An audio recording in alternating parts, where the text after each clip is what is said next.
Hello and welcome to the Phantom Tollbooth novel study. This is chapter 4. And when we ended chapter 3, Milo met the king's 5 advisors, better known as his cabinet. And they said that words grow on trees in the orchards in Dictionopolis, and that today, by royal proclamation, is the word market, where people come from all over to buy words and to trade words that they don't need. And the very last thing that Milo said was to Talk, he said, "Come, let's see the market. It looks very exciting." And chapter 4 picks right up, so let's get going. Chapter 4, Confusion in the Marketplace.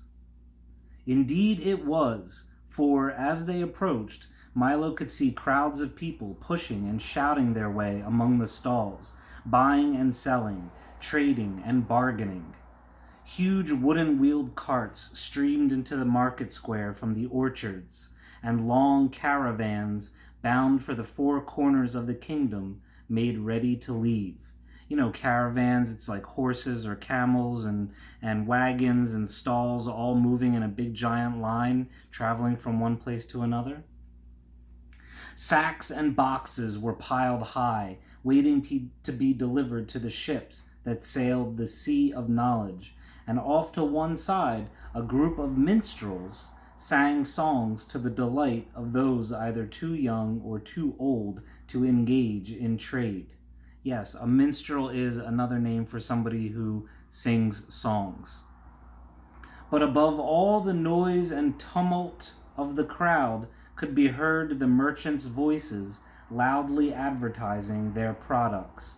Take a pause, because tumult is a vocabulary word, and tumult is just a great noise or commotion or chaos.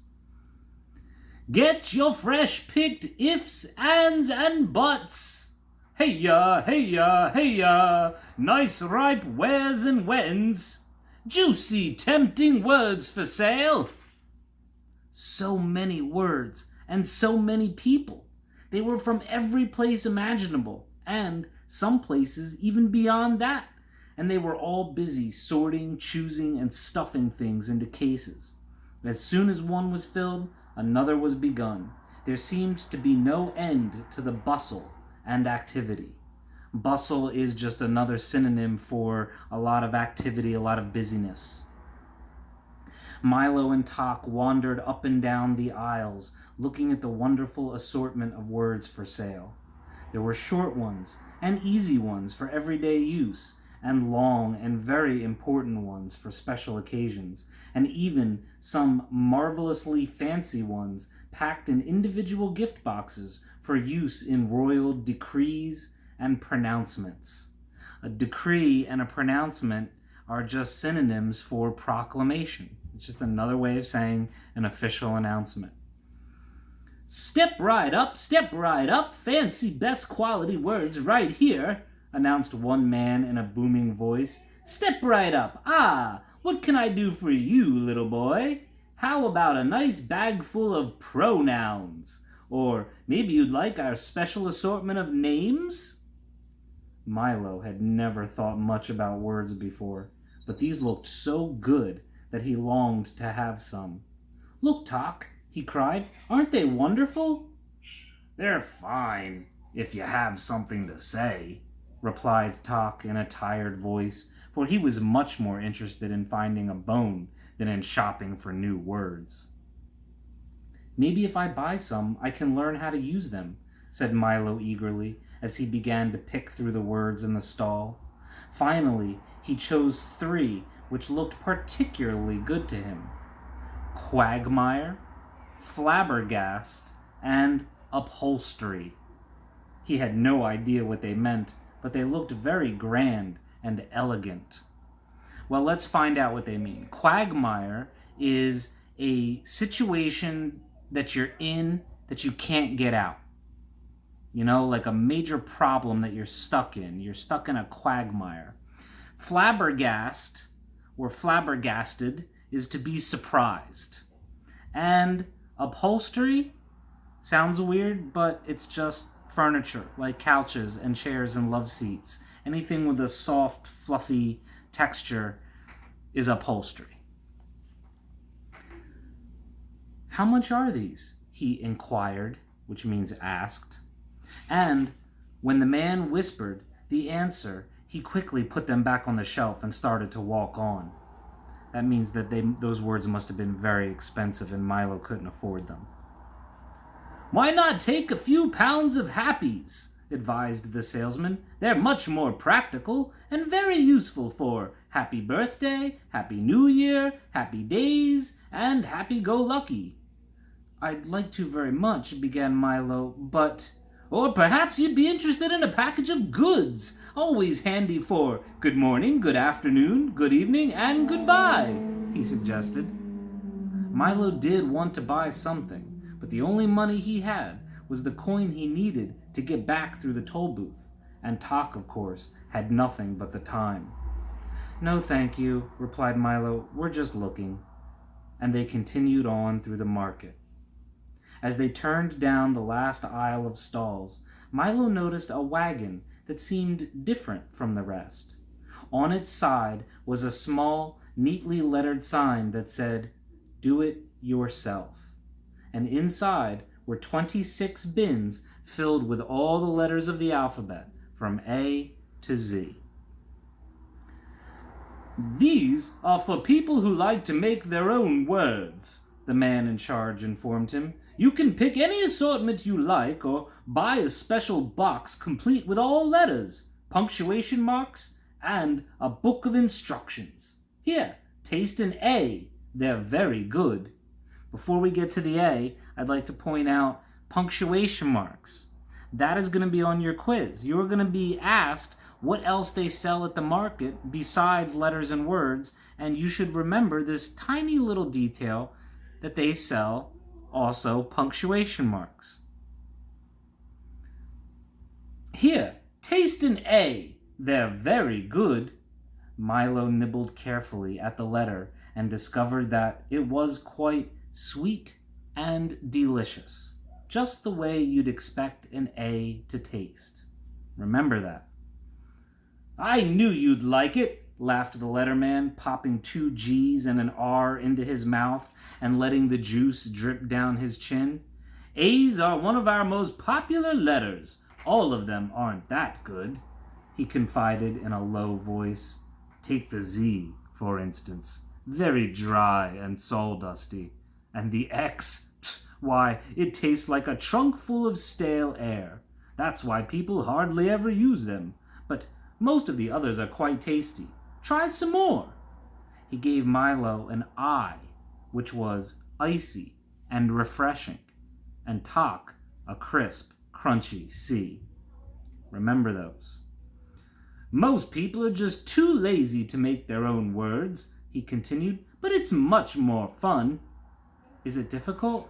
I'm not much good at making words," admitted Milo, spitting the pits from a P. Now let's take a pause there. On your quiz, you are going to need to remember the first 2 letters that Milo ate and the 2 adjectives that describe how each of those letters tasted. So the A was the first letter he tasted, and it tasted sweet and delicious. And an I was the second letter that he tasted, and that tasted icy and refreshing. You don't need to remember that he tasted a P, because all it said was that he spit the pits from it. Just remember A and I. "Perhaps I can be of some assistance. ASSISTANCE,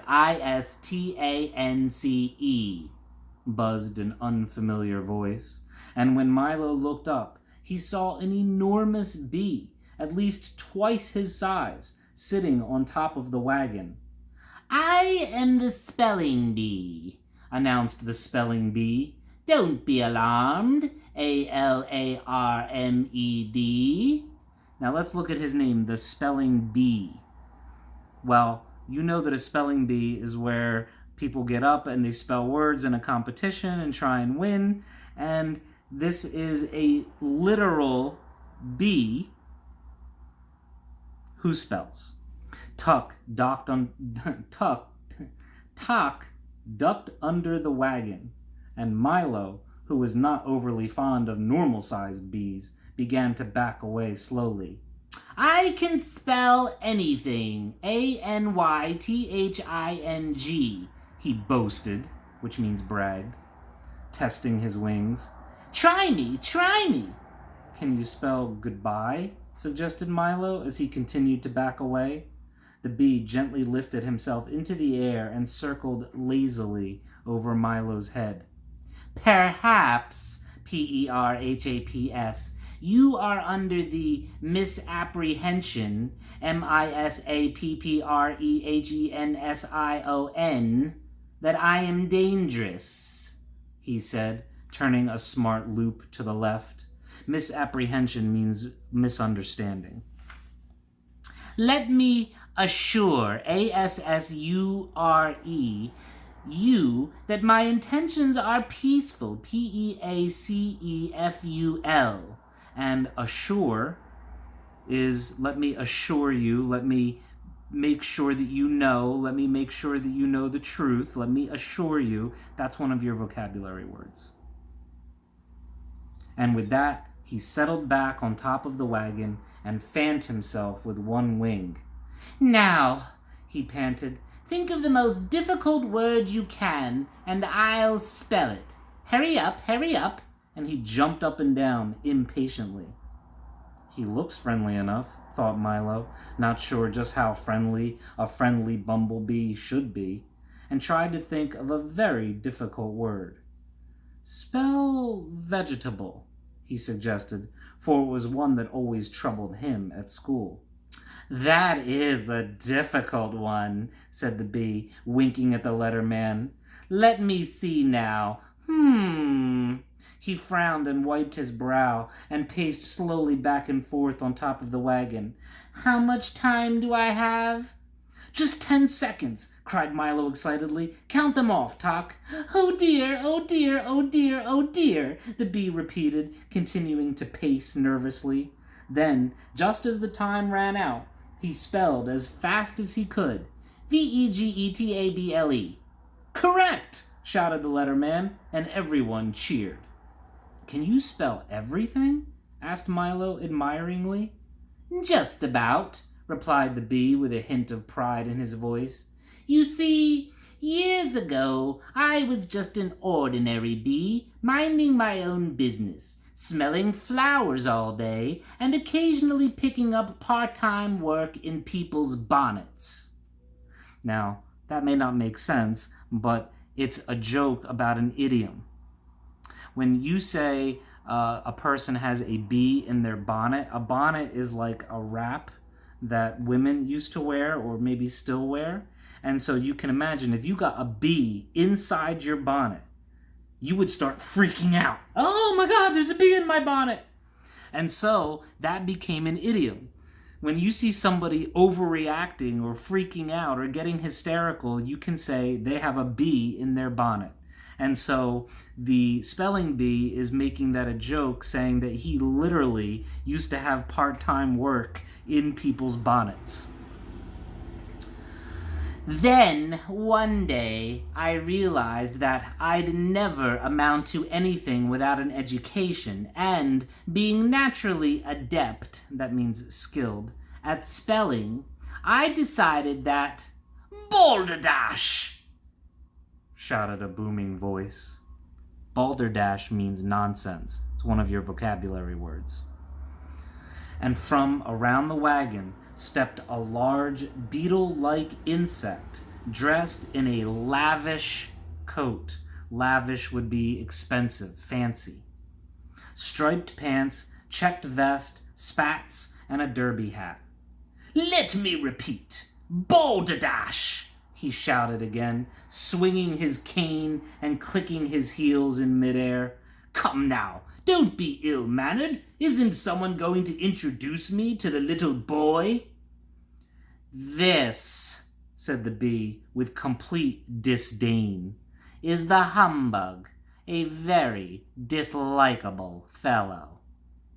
And you can tell that the bee doesn't like him because it says the bee says this with complete disdain. Disdain is one of your vocabulary words. It's disgust. You know, when something just rubs you the wrong way, you have disdain for it. So the bee does not like the humbug, thinks he's very dislikable. Let's see what we think of the humbug. Nonsense!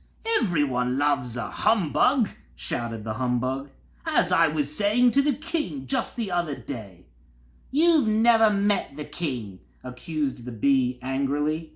Then, turning to Milo, he said, Don't believe a thing this old fraud says. A fraud is a fake. A humbug, by the way, is an expression we use for somebody who is insincere, not truthful in the way they speak or act. Bosh! Replied the humbug, and of course from yesterday's chapter we know that bosh means nonsense as well. We're an old and noble family, honorable to the core, Insectius Humbugium, if I may use the Latin. Now let's take a pause and look at Insectius Humbugium. If you've ever looked at a science textbook or seen the names of plants and animals, scientists have a system for naming everything. And the system that they use for naming things is to use Latin. So we don't speak Latin anymore. It's what's called a dead language. But we still write it, and it's all over our language, and there are Latin roots all over all of our words. But scientists, when they want to name things, they use two words, both of those words in Latin. And so this would be the particular genus and species that the humbug is part of, Insecticus Humbugium.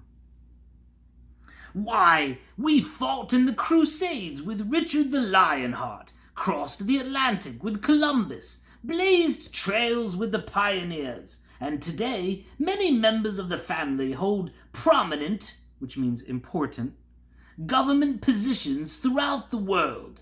History is full of humbugs.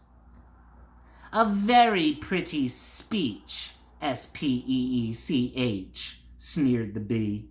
Now why don't you go away? I was just advising the lad of the importance of proper spelling. Bah, said the humbug, putting an arm around Milo. As soon as you learn to spell one word, they ask you to spell another. You can never catch up, so why bother? Take my advice, my boy, and forget about it. As my great-great-great-grandfather George Washington Humbug used to say, "You, sir," shouted the bee very excitedly, "are an impostor. I-M-P-O-S-T-O-R, who can't even spell his own name." Imposter is one of your vocabulary words. An imposter is somebody who is a fake, somebody who is pretending to be something they're not. One other little bit of information about imposter, the ending, O-R, when I looked up the spelling of this word, apparently you can spell it with an O-R at the end or with an E-R at the end. I personally would prefer O-R. A slavish concern for the composition of words is the sign of a bankrupt intellect, roared the humbug, waving his cane furiously. Milo didn't have any idea what this meant. Pause. Let's look at that line and figure out what it means. A slavish concern, that means constantly worrying about, being a slave to concern, constantly worrying about the composition of words. That means constantly worrying about how you're writing something and choosing the right words, being obsessed about writing it just perfectly, is the sign of a bankrupt intellect. Bankrupt means you have nothing. And intellect, of course, is your brain and your thinking. So what the humbug is saying is that if you are overly obsessed with choosing the right words whenever you speak or write, it really means that you don't have much going on upstairs. You don't have much of an intellect. Milo didn't have any idea what this meant, but it seemed to infuriate, which means anger, the spelling bee, who flew down and knocked off the humbug's hat with his wing. Now I'd like you to pay attention very carefully, because everything that's going to happen from now till the end of the chapter is on the quiz, and you will be responsible in a short answer for retelling in your own words exactly what happens here. I want you to pretend that you're like a police officer or a detective, and you show up after all this happens. Or maybe you were standing around watching it happen, and somebody asked you, well, who started it and what happened? And you want to get it right, because this is cause and effect. One thing leads to another.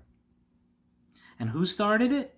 Well, the spelling bee kind of started it, because he flew down and knocked off the humbug's hat with his wing, which is a very rude and disrespectful thing to do. So let's see what happens as a result of that cause. "Be careful," shouted Milo as the bug swung his cane again, catching the bee on the foot and knocking over the box of W's. "My foot!" shouted the bee. "My hat!" shouted the bug, and the fight was on. The spelling bee buzzed dangerously in and out of range of the humbug's wildly swinging cane as they menaced and threatened each other, and the crowd stepped back out of danger. "There must be some other way to," began Milo, and then he yelled, "Watch out!" But it was too late.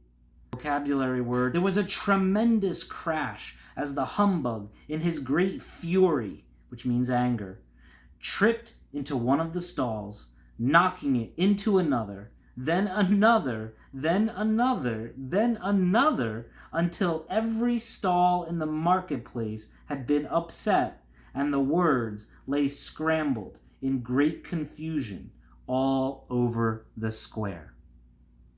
Now, did you pay attention to those details?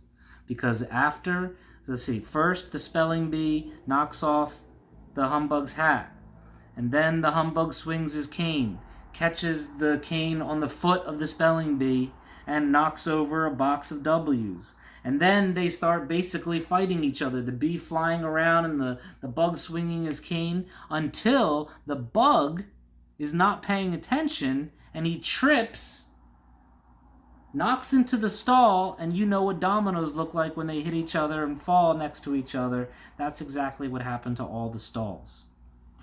So make sure you get those details correct, in sequence, in the right order. Who started it and what led to the next thing?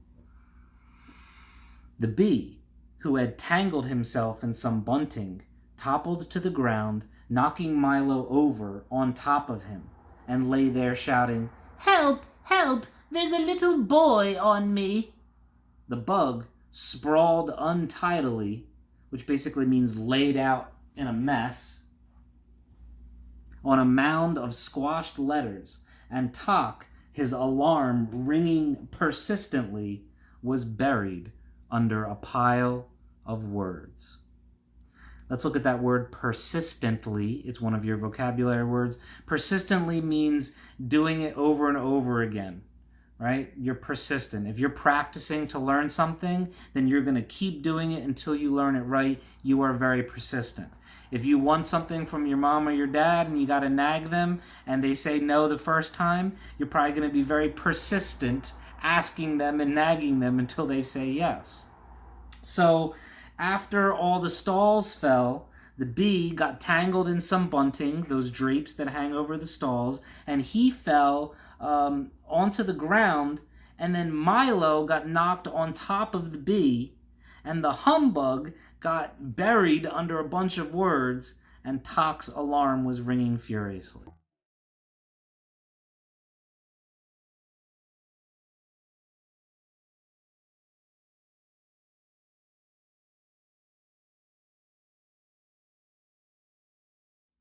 So this is a relatively quick chapter. There's a lot of vocabulary words in it because it's about words.